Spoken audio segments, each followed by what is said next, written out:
Personally, how do you, when you look at that Patriots game, like how do you dissect it? It felt like a lot of stuff was kind of weird, and some of it involved. Yeah, I think I had probably 3 of the weirdest plays I've been involved in like a 5-play period for me. So that was weird for me, but it just comes down to executing a little better. My foot caused a fumble, which I've never seen that happen before. I don't know what I'm supposed to do in that situation, if I want to try and run through him a little bit more or what, but that was, 1 in a million play. And then, the shovel pass, I'm supposed to get back blocking that guy. He penetrated a little more than I thought he was going to penetrate. If I executed better and maybe shot out at him a little quicker, we could have had a better run there. And then, I had a hold on a screenplay, which in reality shouldn't have let him beat me inside to put me in that situation. Do I think I held him? No, but I shouldn't have been in that situation to begin with. He should have beat me up the field. The ball would have been gone. I tried to let him go and turn around and screen him off, but the ref thought I hooked him, I guess, there, and that was bad. But yeah, some of those plays are plays that are going to happen once in your career, and you got to really just move on. It's unfortunate that it cost us the ball a couple times, but you got to move on and try and make the best out of it. There was a real chance to get back in that game after the block field goal 2 minutes to go in the half. And the 2-minute drive got a couple first downs and then stalled. Are you surprised at not being able to do the 2-minute drill at this point? It was unfortunate, like you said. We were trying to get back, get a score before half, and then get the ball back and go score again.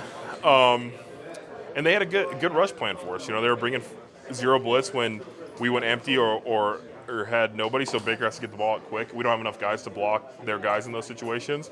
And then when they weren't doing that, they were running 5-man games, and we got to figure out a way to pick those up. But it's one of those things we keep working on. We have periods in practice where we work on our 2-minute drill, we work on our things, and we've had success, in practice and in those situations. And it's one of the things Freddie emphasizes every week is try and get that score before half, because the teams that score before half usually have a better record than teams that don't. It's pretty telling. It seemed like the game was coming back to you at that point. Right. I mean, we got the ball and we scored after halftime, anyway. And so it was 17-10, I think, and we had a chance to, get it pretty even there. But if we'd have scored before half or got a field goal or something, it might have changed the outcome. I know we asked you last week about possible O-line changes, but when you do make a change at left tackle and then you have rotating right guards, is that difficult to kind of have the continuity you're hoping for? Yeah, it's part of the game, though. I mean, we've been blessed as an O-line the last couple of years to be relatively healthy, and so O-line a lot of times are rotating guys with injuries and being banged up, so you're used to getting reps with different guys. In practice, it's not the ones get every single rep together.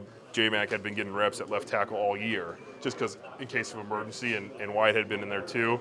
And it's one of the things, the more you play together, the better you're going to get. But I don't think there was a continuity thing where we're like, man, we haven't worked enough together on this block. Like, we got to figure that out. I thought we were prepared enough to go out there and play. Joe, it's easy to talk about guys needing to be more accountable and committed.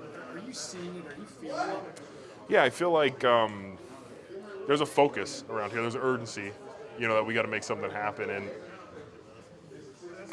it's one of those things where, everybody here, we're grown men, we're this, we're that, but there's something to be said in meetings if you're taking the right notes, if you're prepared, because everybody goes out there and plays hard.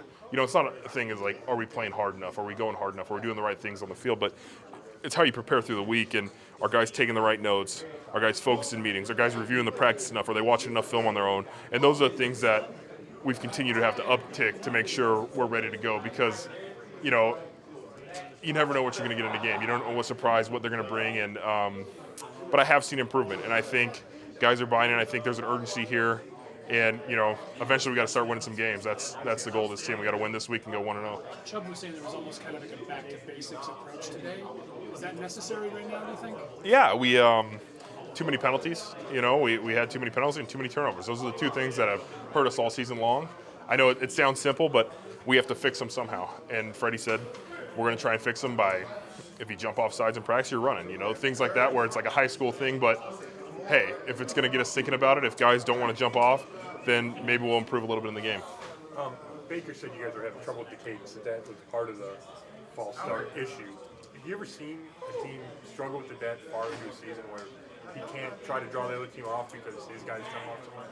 Yeah, I think at some points guys were just trying to get a little jump on the cadence, and when you're in the whole fourth quarter passing the ball because you're down by a few scores, the defense is kind of jumping it a little bit, so the tackles start to jump it a little bit, and then there's some offsides. At the end of the game, I think it was a little bit ticky-tack in the sense they were screaming a little bit while we were going, and so there was, when everybody jumped off sides, like towards the end of the game, there was a little bit of a mix-up there, but it's one of the things we got to work on. I mean, it's a little thing, but it's cost us. 1st and 15, 1st and 20 is a lot harder than 1st and 10 to get first downs.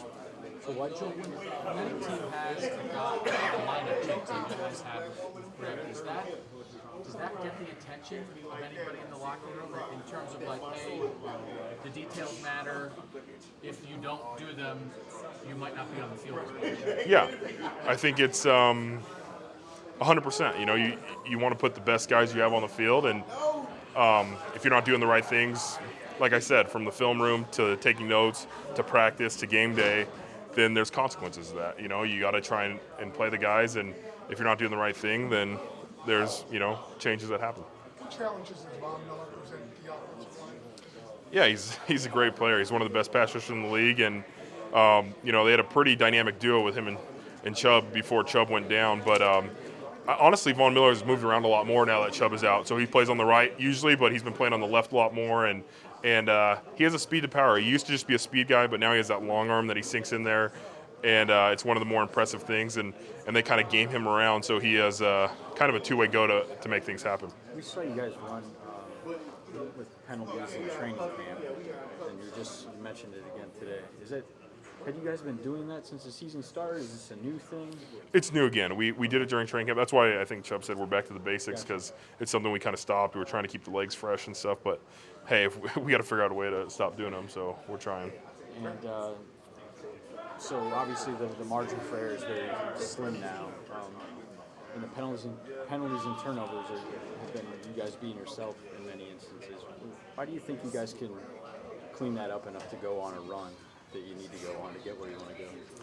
Yeah, like you said, there is an urgency about it. I think every week it's been a little bit more urgent and a little bit more. You see another loss in the loss column, and you want to make a move. But we've talked about it enough. We've said everything that needs to be said. It's either we're going to do it and be successful this season, or not, and we're going to lose games. And so it's a put up or shut up for us in that department. Like, do we take care of the ball? Do we limit our penalties? Things are going to happen in the game. People are going to call for holding. There's going to be blocks in the back, things like that. But if we can limit the pre-snap stuff, we're one step closer to being a successful team. Take two more. What stands out about the rest of that, besides Von, the rest of that defense with Denver? Yeah, they got some good guys inside, Derek Wolfe and Shelby.